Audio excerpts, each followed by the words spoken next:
ngir massage bu jaar ci yoon taamu leen gamme Puro Valda. Valda Afrique ak Puro Valda ñoo leen di may seen émission Rétro Sport. asalaamaaleykum sunu mbokk auditeurs yi ñu ngi leen di nuyu ci Sud FM seen rajo 98.5 ñëw ak yéen ci Rétro Sport.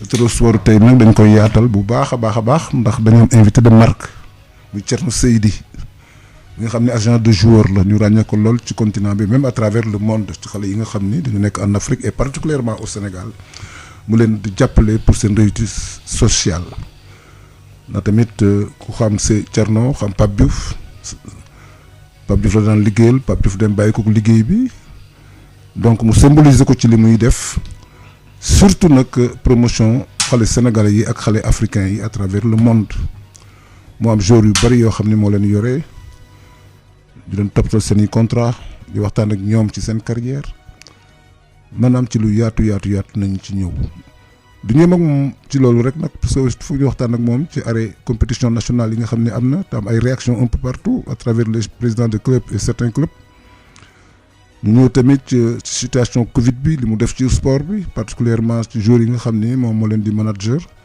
ak tamit fii ci Sénégal en fin de compte nañu waxtaan toujours ci équipe nationale puisque mënu fi ñëw ba dem te duñu waxtaan ci affaire yi équipe nationale loolu dafa nekk loo xam ni mooy doon suñu waxtaanu tey ak ki nga xam ni mooy Thierno Seydi kon Thierno li ñuy def mooy nuyu la d'abord ndax gëj nañ la gis souvent saa yoo nekkee Dakar comme Pape Diouf le faisait da nga daan ñëw fii ñuy waxtaan ci affaire football international bi ak football national bi ñu toog lu yàgg mu am lu ko waraloon ndax Covid bi moo indi woon loolu yëpp kon léegi dañuy waxtaan rek mooy jëm ci actualité sportive bi à travers le monde et particulièrement li nga xam ni mooy coronavirus bi ndax tamit am na lu mu impacté trop ci football mondial bi.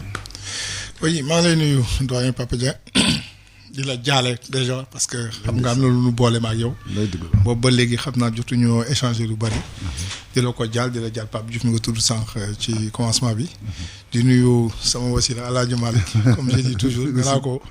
moom mënuma ko bañ a dara président woo na ma plusieurs fois invité ma mais xam na après il a compris que moment yooyu j'avais besoin de faire mon deuil ce que j'essaie de faire même si c'est un peu difficile mais en tout cas c'est toujours un réel plaisir ma ñëw ñu toog échanger ci mbirum sport en général football en particulier waaw jërëjëf Pape Dieng ñu koy wax léegi sax li ñu dooree moom mooy forte actualité bi gis nañ ne Covid dafa am impacté tout le sport mondial football yëpp Sénégal fii mu am loo xam ne xew na fii boo suivre actualité bi sax keroog comité exécutif dajalew nañ wax ne dañuy arrêté championnat bi dañ koy annuler mbala arrêté c'est selon duñ décerner titre mais à partir de la 13e journée bi ñu yemoon phase aller bi Teungueth va représenter le Sénégal en Ligue des Champions Jaraaf en Coupe d'Afrique des vainqueurs de coupe parce que moo jël deuxième parce que di fàttali bi Covid amee Pape dañoo arrêté woon lépp lu jëm ci wàllu coupe yi de la Ligue ak Coupe du Sénégal dañ ko analyser mu décision boo xam ne Thierno dafa créer polémique dans l'environnement footballistique ñu bari jóg taxaw ne du yoon parce que y avait des équipes yoo xam ne qui étaient très proches de la montée boo jëlee ci Ligue 2 bi muy Linguère muy Wakaam boo jëlee ci national bi ñu jël gendarme keroog mbéy ngam toog na fi ban appréhension nga am par rapport ak toole bi nga xam ne décision commerce bi def na ko. écoutez boo xoolee ca njëlbéen on vit dañuy dund situation exceptionnelle. bu exception amee rek nga xam ne forcément y aurait des mesures exceptionnelles. quelle que soit décision bu ñu jëloon. quelle que soit décision bu commerce jëloon. dana am ñu koy contester. waaw ba ñu xooxee play down play off. waaw am na ñu ko ñoom maa dañoo jógee du ànd ay ñoom maa di Mbaye Diouf Dia. voilà Djibi Wade ak yooyu noonu. voilà léegi nga ne nañ ko yemale fii am na ñuy contester. l'un dans l'autre fait que man sama xalaat bu gàtt. mooy que ne dès le début. parce que su ma doon waa kii parce que je n'ai pas de leçon à donner à ay dirigeants yu mët lañu je pense ku ci nekk ci sa tooguwaay. mais man bu ma doon kii responsable du football moment boobu vu l'émotion que ça a suscité feebar bi ñëw jaaxle ñëpp te kenn xamuloon fu ñu jëm bi boo xoolee première décision yi dans la sous-région. ñëpp ne nañu arrêté. waaw ñëpp boobu temps je pense que boo ne woon arrêté naa championnat bi kenn du ci teg baat. moment boobu. boo ne woon des fois xam nga xaar bi ax naan dañuy xaar di jëm a trouver solution xëy na moo indi engrenage bi. mais ba moment boobu di tokk takk première mesure yi tombée je suis dirigeant du football j'ai dit une situation exceptionnelle le championnat il est arrêté Teungueth on est en 13 journées la ñu joué ça veut dire que joué nañu moitié bi. man de laa wax de. dama koy jox championnat bi. avec 13 journées. non dama koy jox championnat bi affaire bi du indi polémique parce que la preuve xaar boobu bëgg a trouver solution bëgg a créer trouver solution xëy na moo indi lii mais boobu temps boo ko defoon kenn du ci teg baat les gens étaient inquiets c'était une maladie qui venait d'arriver qui a commencé à emporter les gens tout le monde avait peur pourquoi xaar boo xoolee boobu temps Guinée arrêté na yeneen dëkk yi arrêté nañu arrêté nañu c'est pas une situation normale c'est une exception et cette exception devait permettre aux gens boobu temps mais bon kenn xamuñu fu ñu jëm on part dans l'incertitude on arrête le championnat on remet les compteurs à zéro et on attaque la prochaine saison en l'état actuel il faut bien qu'il y ait des qualifiés européens Teungueth tey boo joxoon tey xam nga Teungueth boo ko joxoon tey championnat bi tey personne n'aurait crié au scandale. même su fekkee sax jéewuñ autant de matchs pour. moom laa lay wax nii moo tax ma ne la parce que joué wuñu exceptionnellement saison bu normale parce que dafa am li xew. bu dul loolu dañuy joué bu mu jeex. mais li xew moo tax ñu nekk yi laam-laamee solution boobu tax boo ko joxoon Teungueth xam nga tey boo joxoon Teungueth championnat kenn du ne scandale la 12 points d'avance Teungueth je crois benn wala ñaari match ko gagné mu nekk champion donc boo ko joxoon tey du indi polémique même si on sait que le quorum de match voilà même suñu xamee ne 13 matchs lañu joué mais parce que 13 matchs yooyu li ko di tax ñu joué ko yemale ko foofu lii moo tax te lii ba léegi heure bi ñuy wax kenn xamul fu ñu jëmee donc pourquoi nekk fi daan da ngay jéem a créer loo xam ne boobu temps bi fa la preuve FIFA xaw ma CAF ils avaient donné une deadline Sénégalais non dañuy repousser pour revoir c'est vrai peut-être qu'ils partaient d'un bon sentiment mais moi je reste persuadé qu'à ce moment précis il fallait dire stop ok à l'état actuel nañu arrêter championnat bi ok parce que y en a qui étaient d'accord et y en a qui disaient nañu ko jouer ñu ci bari boo xoolee play down play off la ñu bañoon ce qui était une pour man c'était une anomalie quelqu'un mënu ci woon ànd mais par contre où on continue de jouer dem ba ci mu jeex avec le protocole sanitaire qui n'est pas évident parce que tu as vu les grands clubs même européens ils ont du mal quelle était la solution pour bañ a kii ci nga leen ok nañ ko yemale fii tout le monde sait que c'est un championnat anormal en temps normal li du am mais comme am na lii moo koy sabab bu ñu fi inventé lu amul nañ ne ok nañ yem fii wala nañu ne bon Teungueth champion kii deuxième nga représenté Amara Traoré bu boobaa dana naa waaw mais man joué naa mais lay def exceptionnellement man su ma doon wax Teungueth champion c'est kii yéeg xaw ma deuxième division yéegalal 2-2-2 yéegalal 2-2-2 nga ne leen nag parce que exceptionnellement dañ koy def ni année prochaine kaa tey wàcc kan moo koy bañ kenn du ko bañ Pape non lu jar na wax ça tient la route parce que xam nga tamit comme mooy li mu wax rek ku ci nekk ak sa xalaat parce que d'abord bi ñu jëkkee wax play off play down gis nga coow li mu indi tout le monde n'était pas d'accord ñoom seen bopp ligue bi li ma ci jaaxal mooy dañu gisee seen biir avec le sentiment que dañu war a eggali championnat bi ndax 13 journées yi ci des. mais Pape eggali boo xam ne xamul situation sanitaire bi nan lay demee loolu ça pose problème parce que yëf yi kenn maîtriser wu. maa ngi ñëw laisse-moi terminer. allez-y waaw. ñu eggali championnat bi comme ça ñu mën a décerner maanaam ki nga xam ni moo jël titre de champion ak ñu war a yéeg ak ñu wàcc dans tous les championnats mais sànq Thierno dafa am lu mu wax loo xam ni dafa am benn wax boo xam ni. président de la république moo def déclaration ni maladie bi mën na dem bu mois de septembre xam naa waa fédération ci loolu la ñu tenir compte te ce qu'il ne fallait pas parce que tamit boo seetee à travers le monde ñu ci bari dañu xaar à un certain moment pour seet naka la ñuy terminer gis nga UEFA dafa seet ni équipe yi toog leen ngeen xaar on va réfléchir trouver ay solution ba bu ñu à un certain moment ñu ne mën nañu reprendre championnat yi mais à condition que stade yi doo am nit dañu jouer à huis clos te dañu jël ay mesures sanitaires mu am ñu ci d'accord France d'accord uñ ci mais comme li Thierno wax bi premier ministre waxee ne dañuy arrêter championnat bi le même jour ci le président fédération bi ci boppam ni arrêté nañu lépp ndax décision état la kon xam nga coow la bari wu fa. peut-être am na ci diggante Toulouse ak Amiens. à certains moments ñu ne war nañu wàcc ak waruñu wàcc. puisque ñoom dañ ni saison bi c'est une saison peut-être qui n'est pas allée à son terme mais on va désigner les champions. ak ñi yéeg parce qu'ils ont joué autant de matchs que nous. Bien sûr ils ont joué plus de matchs que nous. Nous avons joué la moitié. Voilà. te au Sénégal on a remarqué qu'il y a des équipes qui ont gagné le championnat sur la deuxième moitié. au détriment de la première moitié. où l'équipe championne n'avait pas la même place au match aller. Donc c'est un peu compliqué mais je crois qu'il fallait prendre une décision bi nag en général c'est des choses yoo xam ni du neex ñëpp. ñii daf leen di naqari ñii mu neex leen mais en tout cas li am ba am mooy indi na coow ci dëkk bi parce que gis nga ay équipes yoo xam ni dañu waroon yéeg ci national bi laa la wax sax de waxuma la ci professionnel bi yéeguñu ñu ngi kaas ay Rail ak Jeanne d'Arc gis nga tamit équipe yi nga xam ni dañu waroon yéeg ku ci mel ni Wakaam ak Linguère ñu ngi kaas mais Seydou dafa wax lu am solo mooy situation exceptionnelle loolu moo indi problème bi si la situation n'était pas exceptionnelle Malick Ballon d'Or sax kenn du ko joxe. voilà c'est ce que j'allais dire. mais Ballon d'Or kenn mënu ko attribuer. voilà Thierno gis nañ tamit loolu ci merci Pape ci impact Covid bi la bokk. parce que tamit mënuñ délivrer le Ballon d'Or parce que y a pas toutes les conditions ne sont pas réunies pour délivrer un Ballon d'Or. voilà li nga xam ne 56 ba léegi su ma jumul mu ngi. non bien sûr musul bañ a am. est-ce que c'est une bonne décision. qui s'explique. Mais c'est ce que j'ai dit, on revient sur le caractère exceptionnel de cette année sportive. Voilà. Parce que boo xoolee xam nga ñu ngi def ils vont organiser le mini tournoi pour terminer Champions League. waaw donc ça veut dire que déjà loolu musul am. musul am donc ñu ngi koy def pour terminer pour ne terminer ñun on n'a pas les mêmes moyens que l'UEFA ou la FIFA. moo tax ma ne la ku ci mën nga taxaw ne nombre de matchs quorum bi n'est pas atteint je dis quorum parce que c'est un terme qui vous comprenez ce que je veux dire. nombre de matchs bi. defuñu ko parce que 13 matchs lañ def bu desoon yeneen 13. sauf que aujourd'hui les 13 matchs yi desoon.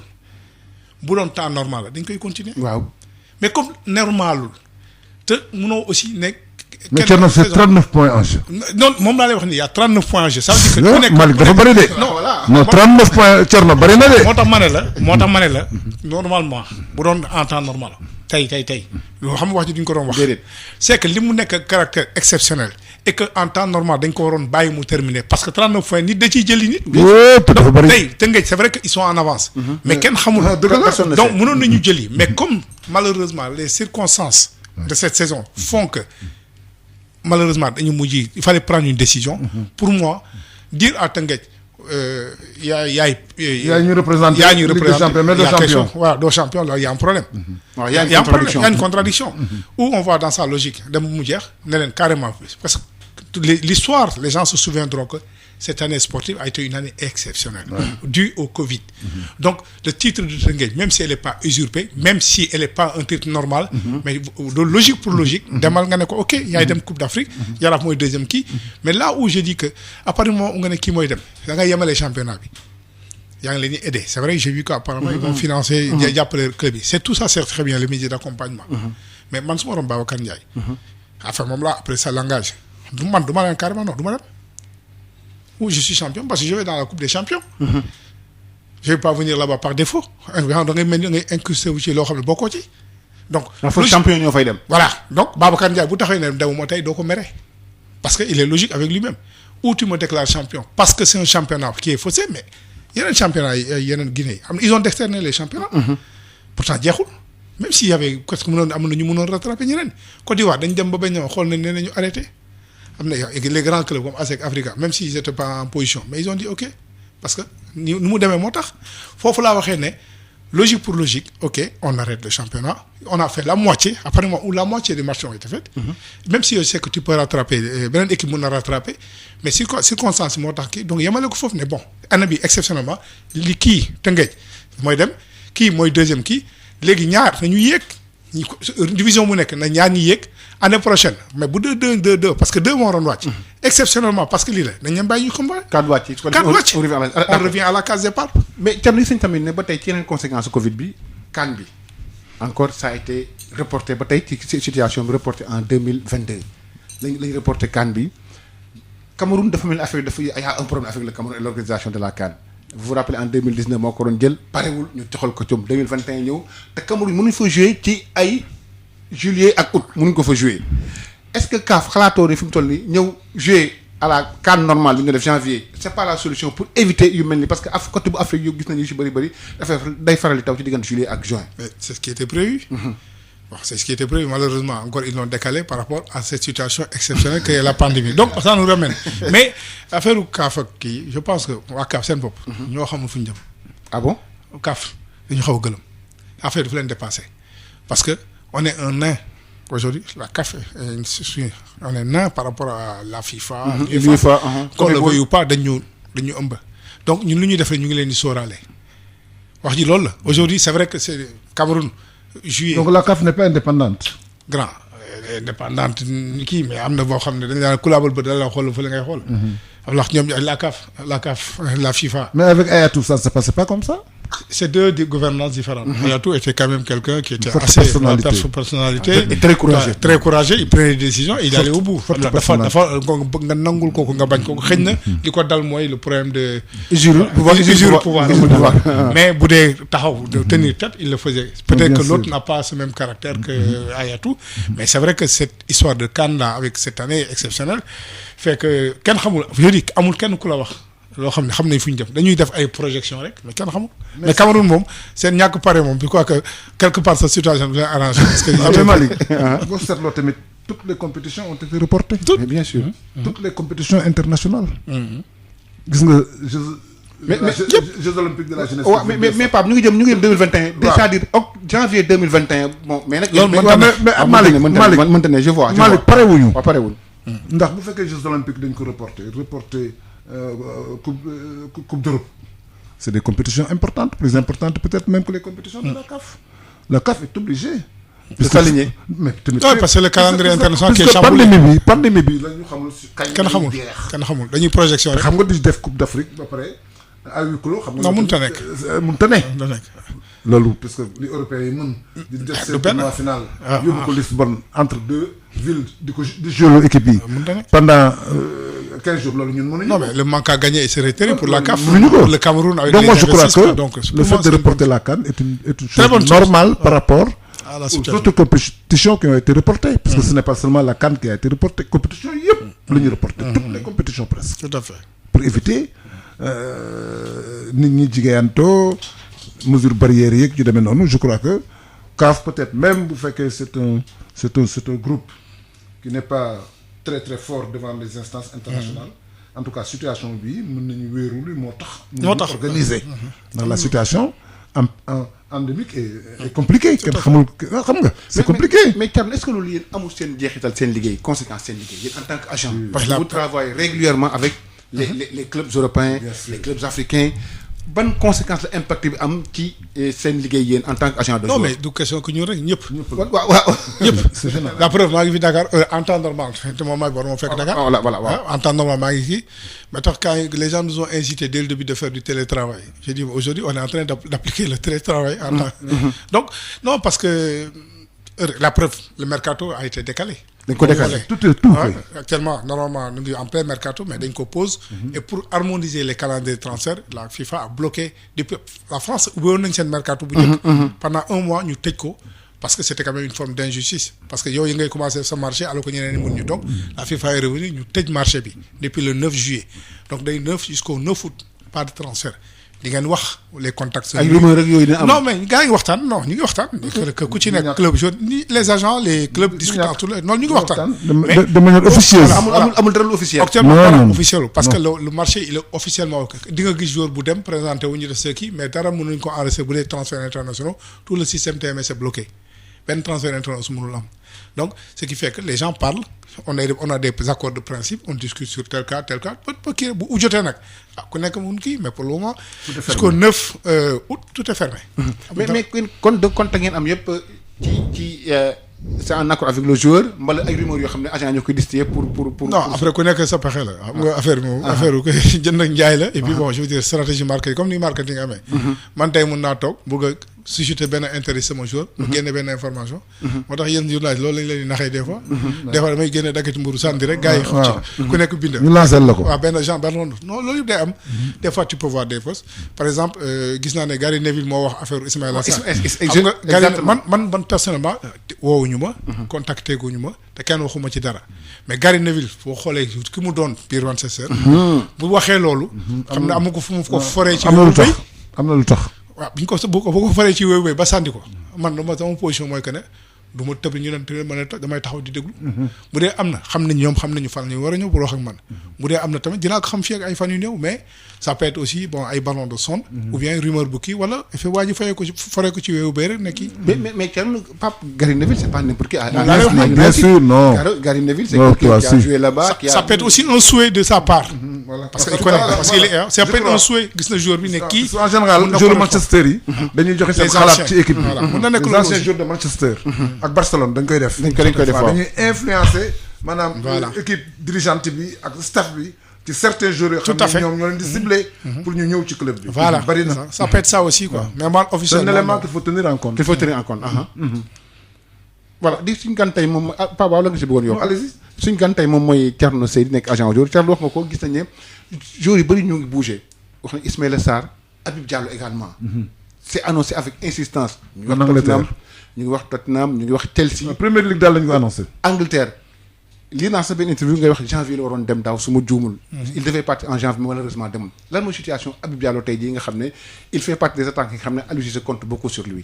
non boo ko xamoon sax boo ko wax léegi parce que ñoragul waaw mais dara mais bon non forcément Habib oui il fait partie des meilleurs attaquants. non aujourd'hui français, il fait partie des garçons qui sont ciblés oui effectivement il est ciblé par des clubs am na club yi ils sont venus au renseignement donc je dis comme je te disais si benn interview mois de janvier moom presque c'était presque ak ki day dem bi may dem Londres Habib sax xamuloon ne maa ngi wax ak Tottenham parce que comme dara leeraguloon et que ça peut être une possibilité dem naa ba Londres ba wax ba ñu xamee ne mënta nekk ci la waa bi négoce est-ce que tu savais que mënoon nga waroon jël avion parce que à tout moment mënoon nga débarquer parce que lii moo am quoi puis ça c'est pas fait ça arrive ma ne ko continuer def cette saison tey bu dul woon Covid bi Habib il serait à 15 à 20 buts donc kotom day gën a yéeg quelque part mooy li ma la wax rek arrêt bi sax dafa yàq sama stratégie parce que là il a 12 buts le nombre de matchs qui restent mu dee mënoon na ci dugalal yeneen ñett muy 15 au moins 15 buts pour un attaquant un bon ratio c'est un très bon ratio donc je pense qu'on aurait pu atteindre minimum les 15 buts mais vu la situation donc il y a des contacts on travaille le dossier dans la discrétion parce que comme je dis boo ku xam boo waxee fa nga jëm doo yegg donc on est là on écoute on échange et puis on va voir bu affaire yi ubbeekoo parce que aussi championnat am anglais bi tëjagul te c'est là mooy sama marché prioritaire anglais bi te moo tëjagul pour le moment ñoom anglais ñoom ils sont très discrets boo xoolee ni ñuy liggéeyee ñoom dañuy ciblé bàyyi ba bu jotee ñu ñëw ñoom duñu traîner affaire bi en général ku ñu bëgg am ko. dañ koy am voilà donc il y a les bon il y a parce que c'est un championnat majeur. voilà donc il y a les Italiens il y a les Allemands et puis il y a de grands dirigeants aussi. Habib est très waxtaan bu jubóo Malick c'est pas à la portée du tout. Habib et oui c'est une cible de pas mal de clubs sauf que maintenant après il y a deux parties il faut ñu déggoo parce que xam nga club yi tey lan mooy koo ci wax mën na la woy il y a pas d'argent Covid donc par exemple un joueur qui valait 20 millions payé aujourd'hui avant Covid forcément il y aura une baisse ça va tourner autour de 15 après est-ce que le club il trouve son compte donc après c'est une négociation qui peut durer qui peut faire traîner les choses donc offre ak demande rek quoi après donc am na tamit beneen cas bu am muy cas wu Koulibaly dont la presse en parle un peu partout équipe yu bëri dañ ko soxla dañu bëgg mu ñëw foofu mais moom da mujj déclaration yi mu mujj def mooy il se plaît à Naples amoo gis ni. stratégie la. parce que Kalidou est-ce que am na ay ambition de titre. non am na. mais Thierno Thierno xam nga sport titre daf ci bokk. ah sport de gain la. titre dafa bokk ci sport gagné naa temps ak gagné naa nangam mais moom talent bi mu am ak équipe yu mag yi ko bëgg. puisque Ousmane Dembélé bi ko Barcelone bëggee waa Dortmund bañ dafa dem. il est parti. dafa fexe ba dem. ah non mais Koulibaly j'ai l'impression qu'il se plaît à Naples ou qu'il n'a pas d'ambition de si qu'est-ce qu'il a de l'ambition c'est que c'est la communication la grand communication la ay je me plais à kii communication la loolu man xam naa ne communication la parce que tey xam na ne day dem moom xam na ne day dem day dem moom de non waxin la rek gis nga loolu aussi communication la parce que aussi mën na ko déggoo président sax pour ne non bëgguma dem je suis bien ici c'est-à-dire bu prix bi naroon nekk 5 mais dina dem ba 7 nee na non parce que va boo ma ñëwee bëgg a jënd joueur dafa la ne la oui mais sama joueur bi nee na moom finalement il est bien ici donc man aw ma raison jaay ko mais foog nga bon boo defee effort affaire stratégie la. marchandage voilà dañ ko déggoo moog seen président communication bi mu def moog président ñoo ko déggoo mais day dem. moog Laurentiis. mais bien sûr que day dem mais c'est ça communication loolu naan non je suis bien quand il dit je suis bien ici.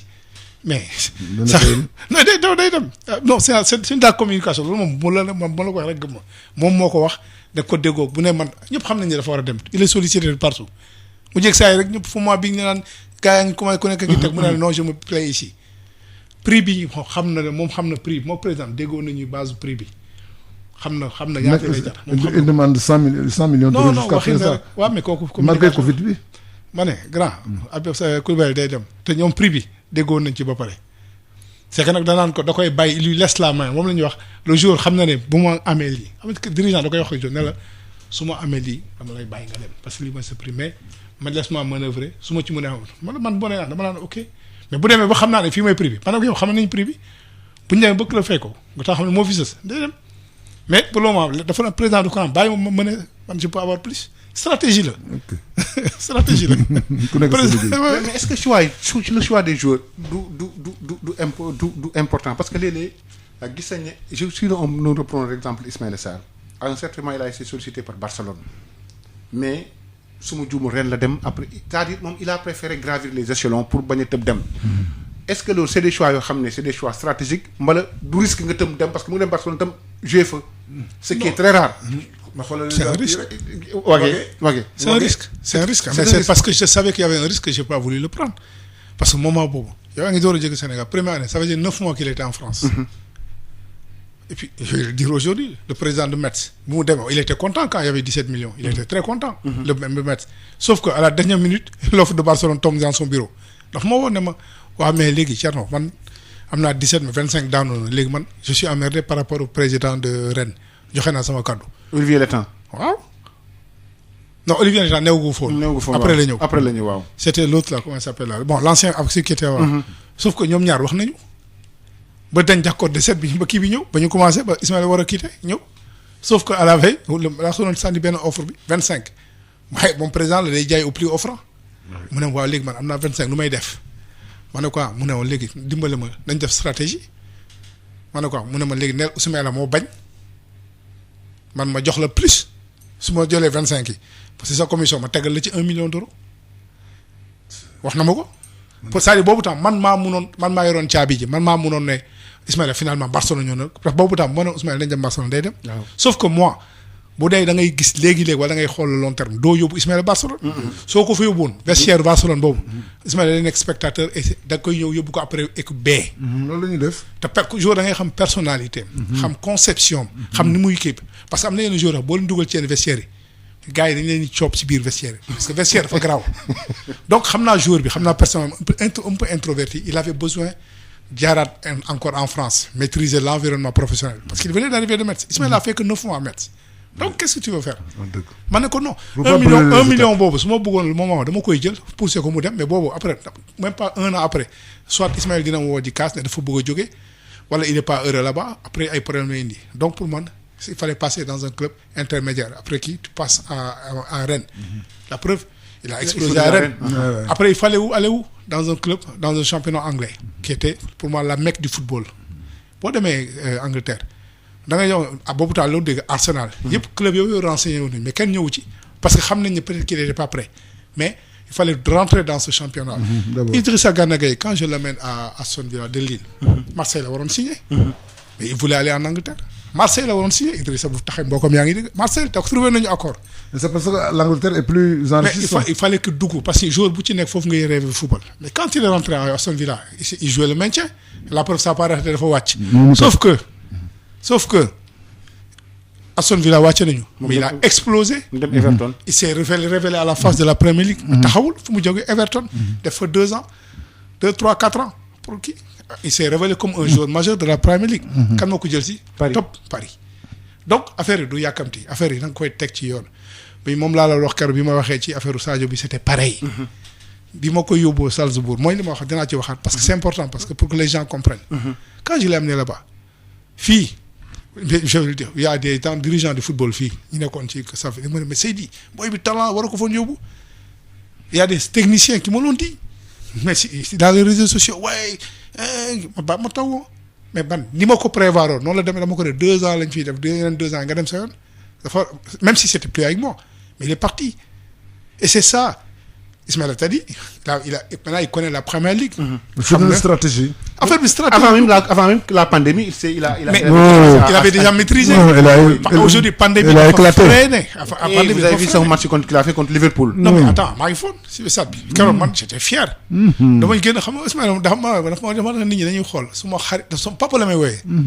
parce que man sama joueur yi dañu dem benn relation léegi dañuy dem ba nekk papa ak doom lay nekk. mu xool ma ne ko tey ñëw naa nga genre bu dee lii la bu dee chaque fois ma ñëw nga defaral match bi bàyyi ma jël abonnement sama Eurostar chaque match ma ñëw seetaan si la. carrément il était en pleine ascension. malheureusement Covid bi ñëw arrêté ko. quel match. mais il enchaîne des matchs. il joue aujourd'hui il est titulaire.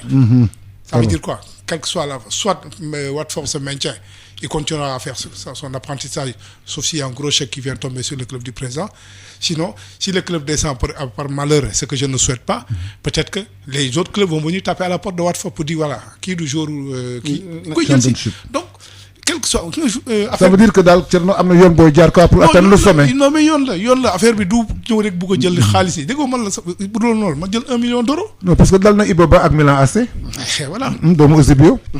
télé à Milan AC en brûlant les étapes. tout à fait. mais gis nga carrière bi fa mu yem. waaw fa la yem de fa la yem ak talent bu mel noonu.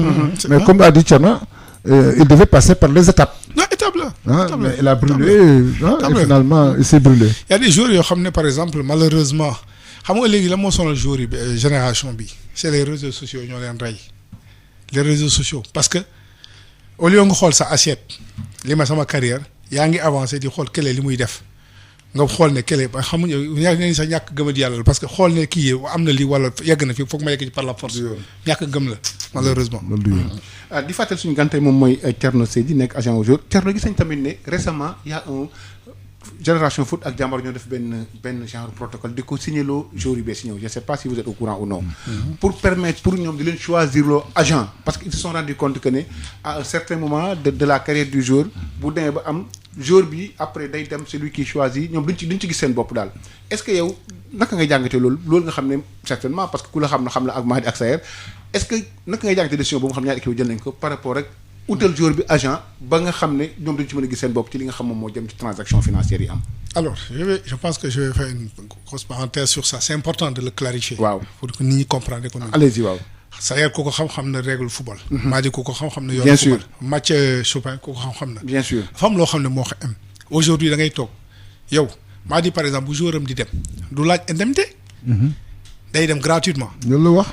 du laal dërëm. parce que Metz mooy financé li fa nekk di dundal xale yi. di fay techniciens yi. donc Metz moo am priorité di jox donc en partant amul transfert amul indemnité pendant des années amoon na benn agent bu moom liggéeyal waa ji day taxaw maa di liggéey bu ñëwee jaar ci kawam man maa ngi liggéey moom sax war na ko tout le temps danaa man maa seet si Thierno. maa ñëw moo ñëw nee na man maa dem jëli Thierno parce que dama dem benn moment mu ubbi sama bët ma ne ñii duñ ma ko def. ma fi nekk di golo di li xaw ma la nga baabu. voilà mu ñëw ne ma ne ko maa di il faut te protéger mais benn protection la mënoon am ne ma booy ma ne ko mu ne ma mu nga jàppale ma parce que booy dañuy dem fi bu ñu demee après man du ma leen gis. du ma ci gis sama bopp. ma ne ko maa di mun a ma ne ko je vais le dire booy boo indi ci man su ma ko transféré 50% va à l'académie pas à Madi Touré. parce que il faut que académie dund. Metz dañuy yaakaar ne Metz mooy finance Metz financé wu lépp maa di dafay compter ci transfert yi pour continuer di defal parce que boo xoolee génération. installation yi am ak école bi ñu am léegi sax. du lu tuuti. kooku du Metz ko financé. ak la mu def ci dëkk ba. moom laa lay wax ni ak la mu def ci donc loolu.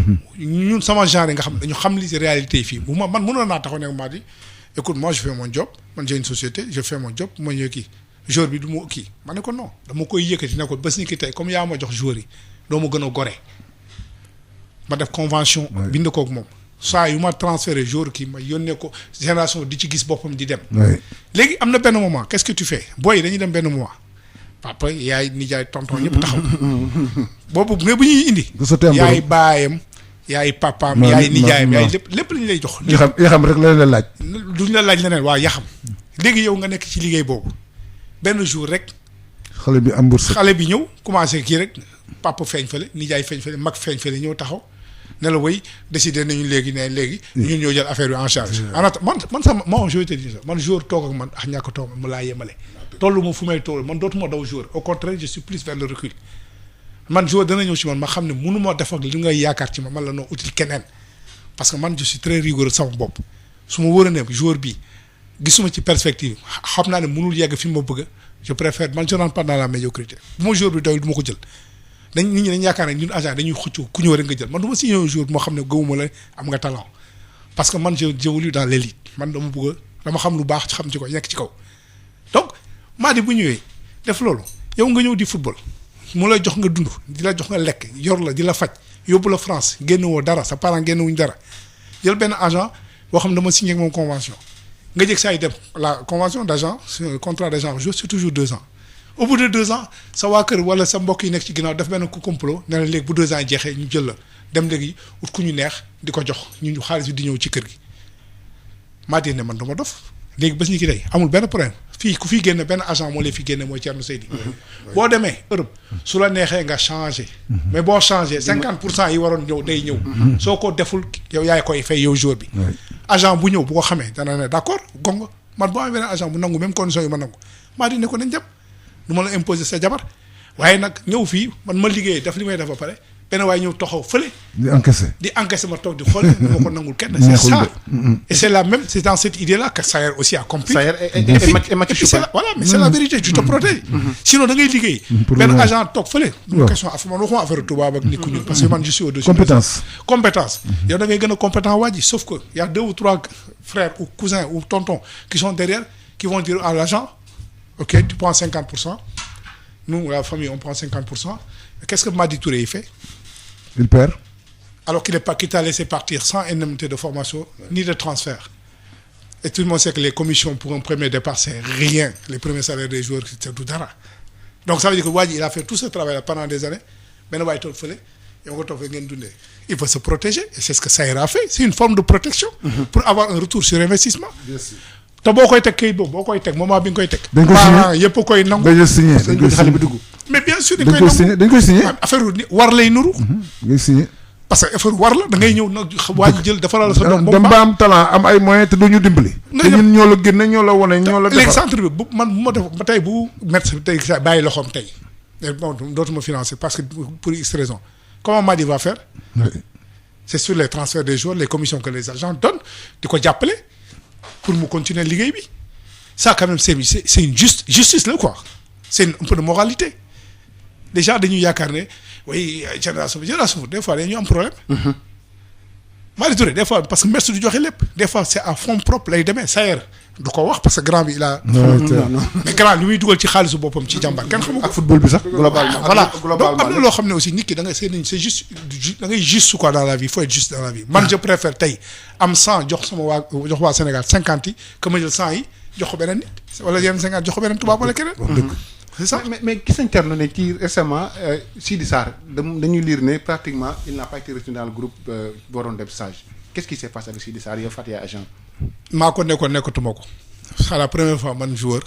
ma nekk joueur balaa muy arrêté ak man parce que man je suis un peu papa poule. du ma agent du ma wax mais malheureusement et c'est vraiment triste à dire c'est un garçon qui a pétri de talent. talent kese la excellent joueur. wax naa ko ci papaam mu xamante ne déglu émission wax naa ko magam nee naa leen Sidi bu lekkul ci xaalis ci football bi rek ça va être le plus gros gâchis mais malheureusement dafa dëgër bopp. li tax ñu koy sanctionner c'est les mêmes choses. ñu koy sanctionner ay retard et quand le football dafa fiir football àndul ak yenn yi ba ma demee ba xam ne ki ngay waxal mënatoo ci dara wax naa du ma ko dóor parce que moom ma ko doore wax rek laa ci mën su ma ko nee ba li nga koy wax moom xëy na gisu ko je préfère man sama tur li koy dugg ma moom ak ma tere ne ko Sidi mun naa mën a comme li ma lay wax xëy na mënoo ko te yaa ngi yow daal li nga yaakaar ne nga xalaatee mooy dem léegi demalal sa bopp. On s'est séparés en gentleman, sans chichi, et je lui souhaite de changer surtout. Parce que si Sidi ne réussit pas dans le football, pour moi, ce sera une anomalie. Le garçon a trop de talent pour passer à côté. Malheureusement, c'est dans la tête que ça ne suit pas. Il faut qu'il grandisse. Sidi n'a pas encore grandi. Et malheureusement, c'est le drame de beaucoup de joueurs. Dans la vie, il faut grandir. Khalenga, am talent, mais le talent ne suffit pas. Quand je disais que, pour moi, je cite toujours Sadio Mané en exemple. Mais parce que Sadio, c'est le prototype du vrai professionnel Sadio Mané amul fawul xale. allo jigi. Yaya Touré. ba léegi fawul Yaya Touré bi ngay gis nii fawul. dama ko daan tooñ. Yaya mu ngi joué ba léegi. mais déggul ma Yaya dama ko doon tooñ. léegi am na ko petit il faut manger ton argent il faut t'amuser mu ne ma tonton on va manger après. lay wax na dëgg.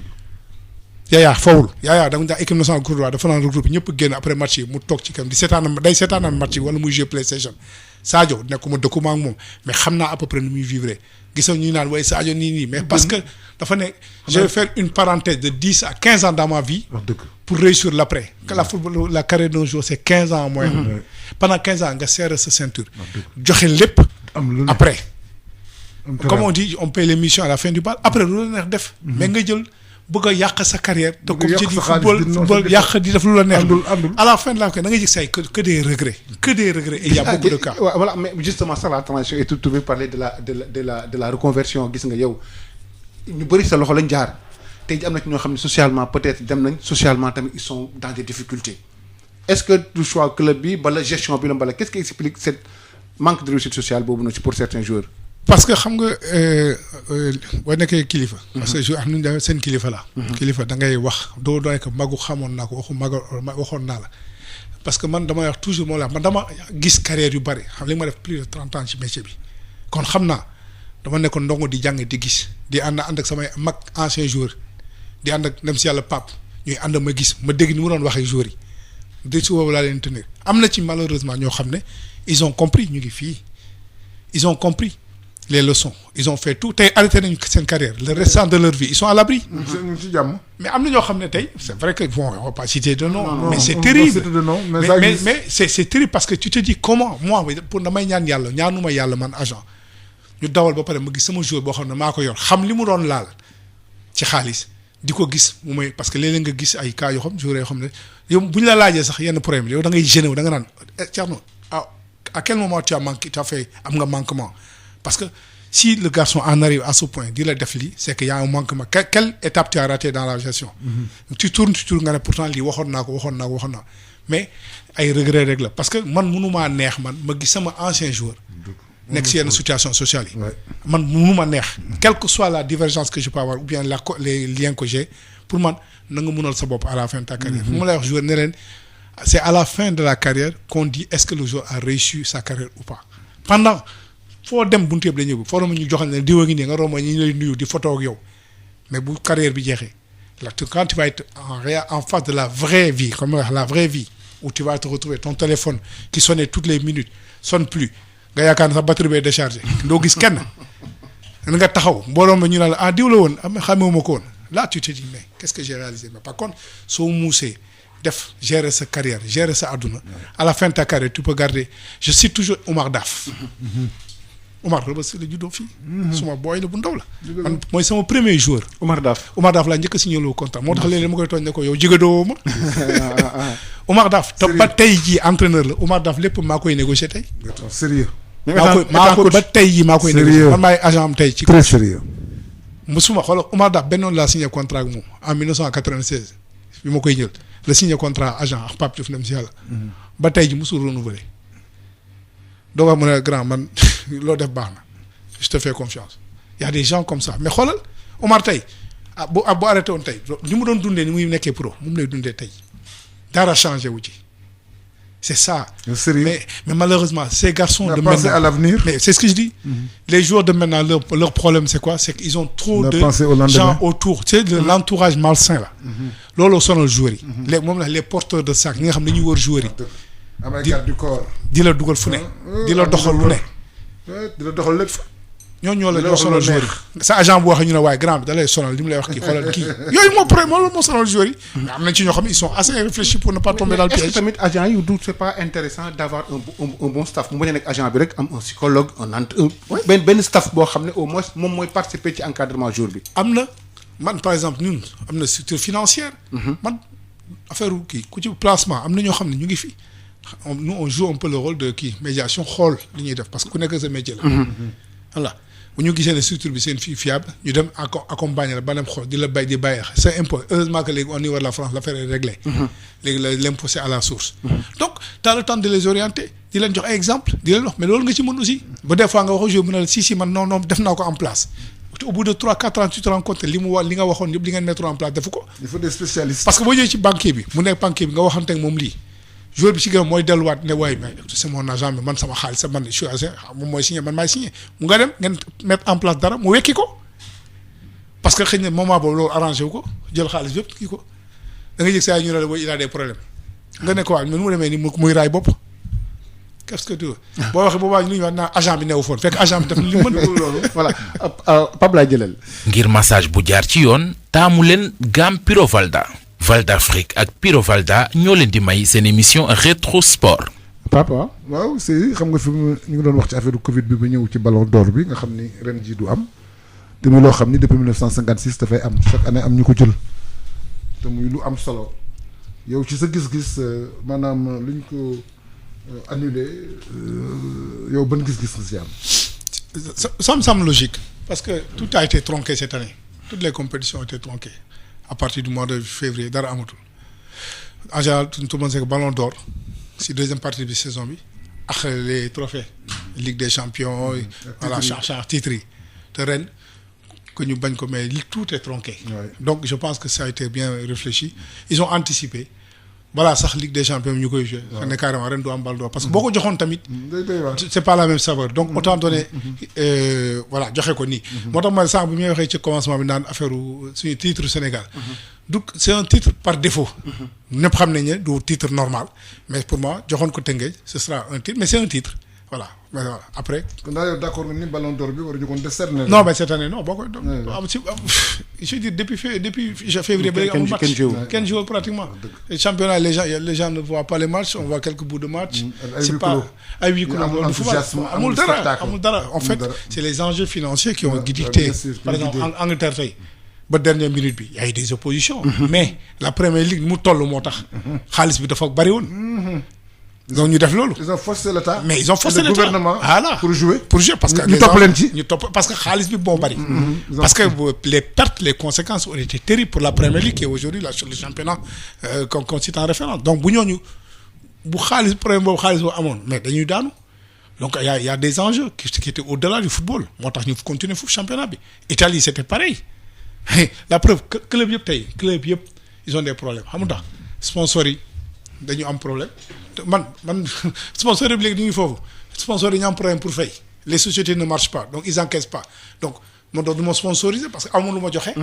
donc c'est en fait effet domino la quoi. Tout le monde subit les conséquences.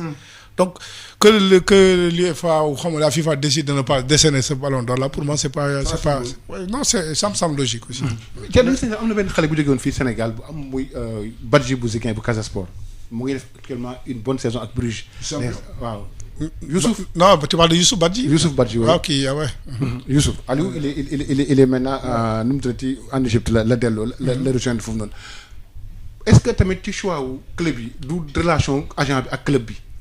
parce que dañuy gis ne pratiquement xale yu bëri Bruges dafay nekk ak Rennes day nekk seen entre ces jours day du ma wax sax ne c'est est-ce que sa relation ñaari club yooyu. non mais man Youssouf Badji yor ma ko mu leer.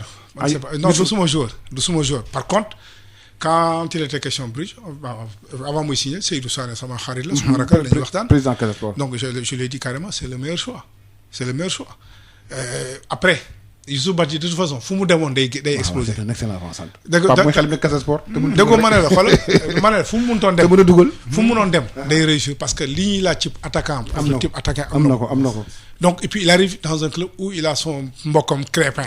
ñu nekk ay xarit Ziguinchor donc amul problème adaptation y avait Amadou Sagna bon qui peut-être connaît un peu quelques petites difficultés. mais ils se sont retrouvés également. Non mais Cavin ba ma gisee ne janvier daaw. il jouait pas parce que l'équipe tournait. xam nga man li ma wax rek l'équipe tournée nga xam ne amul il avait du mal à dugg ci biir équipe bi ma xam ne bu toogee fii day nekk ci réserve ci laa ko yóbbu Norvège en première division mu dem donc aussitôt xaaruma parce que boo xaaroon il risque de faire une saison blanche et c'était parti puisque la preuve le championnat est fini. Donc dès le mois de janvier gisoon naa ne il avait day am problème pour dugg parce que équipe baa ngi doon tourné bu baax ma ne ko non demal football yi parce que c'est pas parce que yaa ngi Bruges pour ne maa ngi Bruges tur bi ma ne ko nañ dem il est parti en Norvège dem na Norvège mu ngi première division où le club lui fait confiance c'est comme ça affaire quoi donc Youssouf Badji il est tombé dans un contexte favorable parce que bon il y a des Africains et puis dafa ñu tombé ci Crépin qui un peu Crépin nekk presque seexam nekk complice am donc intégré ko vite fait donc l'année dernière bu mu ñëw mois de janvier et cette année je peux te dire que ça va être l'attaquant titulaire man da woon xale bu day réussir. équipe nationale bi nga xam ne day ñëw jël place bi. non parce que man seetlu naa ko yàgg na ko sànni championnat ak tamit. même sax bi ñu Guinée gagné fii keroog loolu wax ko tu mën na ko kii bu joué te am nga avant-centre boo xam ne. non c'est très bon il a toutes les qualités d'un avant-centre moderne. parce que moom du rek dugal mais dafa mun football boole. tout à fait xam appel xam position xam il sait ce qu'il fait quand il est bon. tout à fait ba pare il sait également marquer des buts.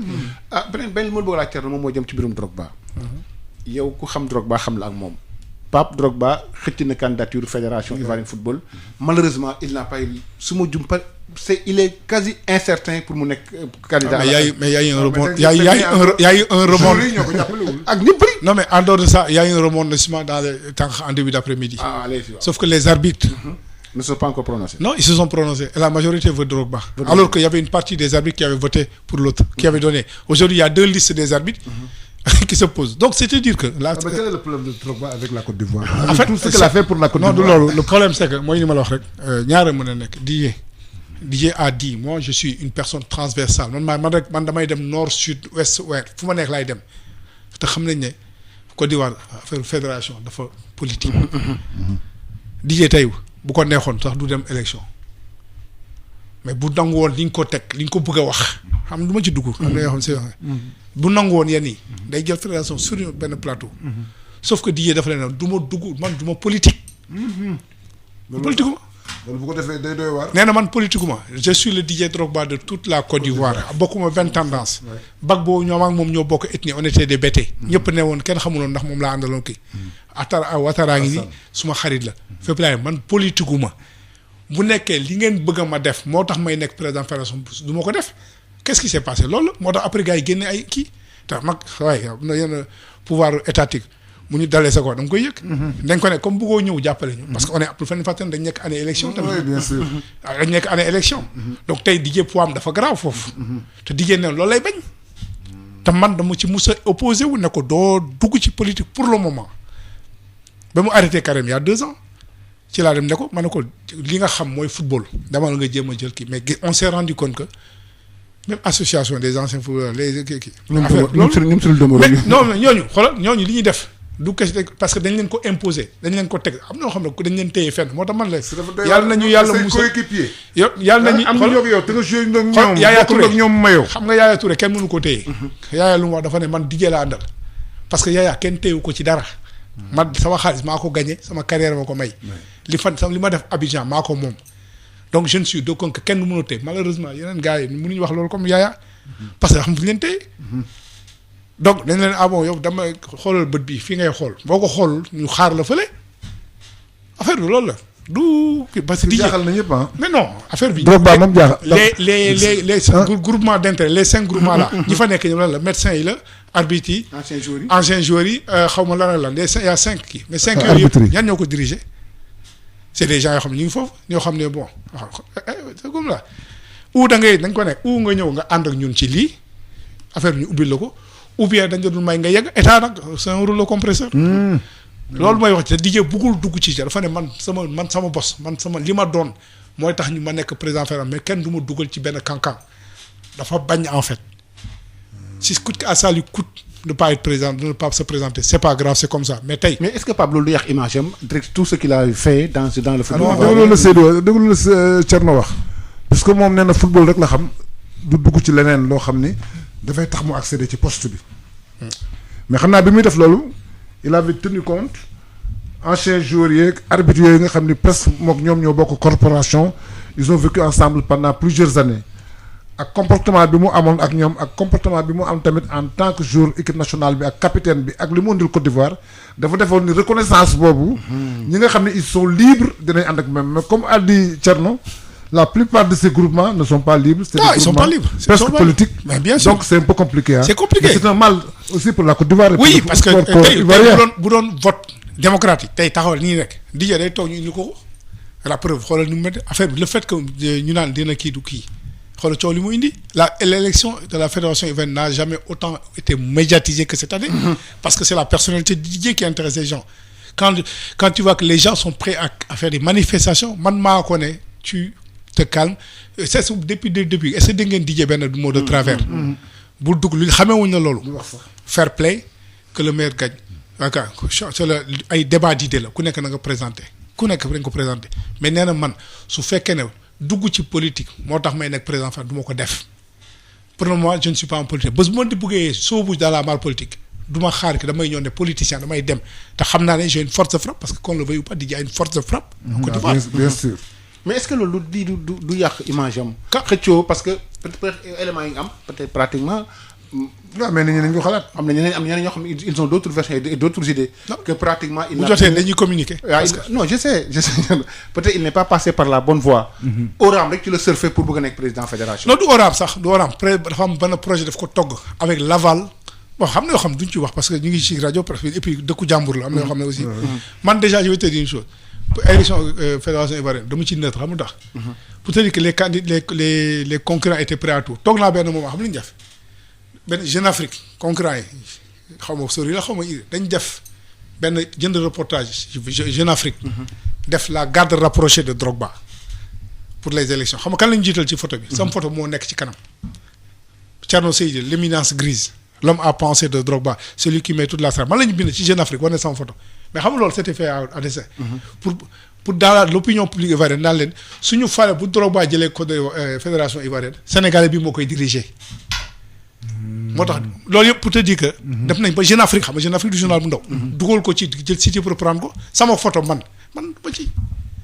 ku la xam-xam la ak moom. moom laa mais man la ñuy dugal donc pour nëxal xelu nit ñi naan Drogba boo leen ko bàyyee mu diriger c'est le Sénégalais là qui va diriger la fédération parce que li ñuy décider moom moo koy décider. l'éminence grise de Drogba donc moo tax man boo gisee waxuma ci demuma Abidjan fii laa toog jàpp sama njaboot li may waxanteeg moom pour dire que c'est tellement sensible que maanaam moom bu ñuy wax sax des fois am na yoo xam ne duñ ko mën wax téléphone parce que wóorul parce que c'est un poste éminemment politique avec la fédération ivoirienne de football. am na mais bu jotee rek bu yëpp a yembee DJ dina communiquer expliquer lu. waaw Pape ñu ñëw ci ñaari poñu émission yi di des moom mooy xam naa bu ci buuju bi rek ñu ñëw ci Lamine Diack. yow Thierno waa Rebeuss nga gis nga Pape mi ci collectif bi la bokk yàgg na ci yëngatu bu baax a baax a baax. def nañ procès finalement délibéré bi jàpp nañ ko septembre prochain. le 16 prochain waaw. bu ci yàlla àndee. incha allah am naa yaakaar ne dina ñëw. parce que li mu liggéey ci àdduna. lay dëgg la. li mu liggéey ci àdduna. mais nag moom loolu moo lay wan ne tubaab bi doonoo bari pexe. pexeem noonu mënoo ci mucc. tubaab bi li ñu def yëpp. dañ ko teg ay li ñu plan benn plan bu ñu lal la. mais ku xam Lamine Diack. Papa Dieng xam na ko. ku xam Lamine Diack. xam fi mu jógee ah ni mu ñu mooñee. voilà ni mu ñu mooñee. munoo ko Lamine Diack dafa affaire alalu àdduna la dëdd. xamul xaalis. di xoolal moom la ko Lamine Diack ci léppam dañ daan toog fu ku cité doomu africain la nga naan Lamine Diack nga da nga ko gis munoo ko ci woon bañ a cité. ñëpp di ko def référence. comme par hasard par le biais du Saint-Esprit à la fin de sa carrière pratiquement kii ñu génneel ko loolu taxal ko ci. mais ku xam Lamine Diack soxla Lamine Diack wóor na ma ne li ñu koy waxal nii bi mu kiyee la ko xamul xaalis la xamul sax. suma papa la barke ñu ñëw meex man dama xam. xaalis xam ne aussi nit da nga koy xam. soxla mu faj ko xamul xaalis. xamul ci dara Lamine Diack musul du yooyu. tout le temps noonu la musa mel xamul xaalis. c'est-à-dire moo tax man la moom si moom gisoo la preuve il est tellement zen parce que affaire daf ko féetee kaw. parce que moom xamul yooyu lu mu defuloon. ba âge am. wax dëgg nga bëgg ci dugal. taaloo ko il a eu des positions yoo xam ne mënoon na ci def lu ko neex. des possibilités pendant des années dans sa vie. parce que simplement mais maire de Dakar. reconnu, décoré dans tous les pays du monde. Il a eu tous les honneurs. C'est à la fin de ta vie que tu as des impôts de formation. Il faut pas ni nga Sénégalais nañu bàyyi di wax lu ñu xamul wala di yàq der am na loo xam nañuy wegante nañuy joxante orma Lamine Diack ku ko ormaalul waroo ko waxal lu ñaaw parce que xamul lu ñaaw ñu doolu ci ñaaw te mosu koo jëfee man dama la ko wax Rebeuss man doomu Rebeuss pire la bien sûr wax dëgg da nga ko gis ñëpp di ko ndamoo di ko tuut tiitaroo taxaw fii di wax yenn ci Lamine Diack bu ci bu dee yàlla ma nga justice yàlla am na Lamine Diack dina ñibbi si fii uuf njabootam suñu toogal loolu moom lay ñaan yàlla dina ko def incha allah beneen bi taab Assane Diouf Thierno Stade Assane Diouf tamit yéen yàgg ngeen ci xeex jóg ci stade fi mu toll nii dafa tagga témbe kenn xamu ci surtout waa Xandaal surtout waa Xandaal kenn xamatuma dara bëggoon naa ci xam dara léeg-léeg ma romb rek sama xol jeex xam nag Lamine tamit daj na ci lu nekk bien sûr problème yëpp boo xoolee ay différents ak Wade foofu la jógee parce que il a voulu coûte que coûte ñu jox ko jeunesse bi il a dit moom tax koy wax j'avais 2 voies à ma naissance j'avais 2 voies ou aller à la prison qui était à côté ou aller au stade j'ai choisi le sport et les études da ko talibé séparé kër gaa ngi foofu ñun taatu benn prison li daan footballé tey Assane Diouf tey boo gisee ni mu mel dafa ñaaw boobu temps c'est-à-dire tout était réuni ñu ko fermé ba léegi kenn tëjuwu ko pour nga épanouir stade Assane Diouf da nga daan jóge stade football ba mu neex la nga tëb mur bi dem maison de jeunes mais Seydi les meilleurs footballeurs sax junior ak cadet fa la fait moins de 23 ans ay ñoom Goucher ay ñoom Plinchiou Amath Thiam man de san yàlla yërëm ay ñoom grand Ambroise oui non voilà tu vois Ambroise Rebeuss da nga fay juddoo da nga fa daan juddoo y avait 2 mur bi rek xoolal da ngay mun basket da ngay mun handball mun football parce que lépp ngi woon ci lépp nga daan def maison de jeunes foofu maison de jeunes la woon waaw da ngay tëb rek il y avait tous les sports fi rawdu bi nekk da nga daan football ba mu neex la boo bëggee dem seeta théâtre wala ki nga tëb mur bi dem foofu terrain du Libé mu naa li wax ni ay ñoom daaf ak ñëpp fa lañ génne ñëpp donc vraiment grand joueur sénégalais foofu lañ génne dañ ko ñaanal dañ ko ñaanal parce que moom c'est un militant du sport li mu def ci sport comme li tey mérite d'être repos toog njabootam te doo mën a xàmmee équipe bu mu nekk ak équipe bu mu nekkul. nee na ma am na lu ma 32 turandoo te ñu ci ëpp bokkul ak ñoom club. ay adversaires am sur le terrain. 32 turandoo. 32 turandoo bu ma wax tudd na ko turandoo Ouest Foire de Saint-Louis. yëpp ko. da ko naa wax ci biir terrain booy demal côté bële ndax sama booy nga te bëgguma côté bii nga jaar fi ndax fii kenn du fi jaar. donc daf daan am adversaire yoo xam ne ci biir terrain bi sax dañ ko daan estimer ba def ko xarit. man fekk naa ba tey mi-temps GA Foyer moom ak Souris du ñu dem vestiaire. ci dugg terrain bi di waxtaan ils étaient ensemble à l'université. loolu dégg naa ko. élagement ci Souris. Souris ak Youssou Ndiaye bu fekkee Foyer dafay jouer ak Gorée mi-temps moom Youssou Ndiaye ñoo toog ci dugg terrain bi di waxtaan. ancien président Gorée. ancien ministre mais c'était son beau-frère. beau-frère am. donc ñoom ñooy toog ñoom ñaar ci dugg terrain bi chaque mi-temps laa wax de mi-temps bu seen ñaari équipe di jouer du ñu dem vestiaire à la mi-temps ils restent sur le terrain ils discutent de leur projet scolaire.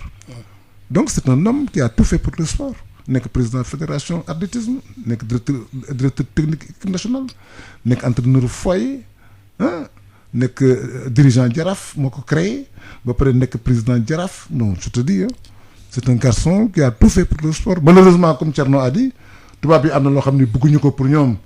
pexe la lii pexe la. ay pexe la yëpp ay pexe la bi la bëgg a daaneel dañ lay daaneel. pexe ay pexe la rek. bii ñu bëggee daaneel xam nga un Africain qui dit non devant les Européens taxaw indi ay arguments làkk li ñu làkk fa ñu jàng nga génn fa dafay doy waar. boo daan dox ci même boo leen tricher du leen neex. boo ñëwee ci yenn cérémonie yi bu Lamine Diagne daan dugg si. te gis nga présence bi muy dégager. yow tu es fier.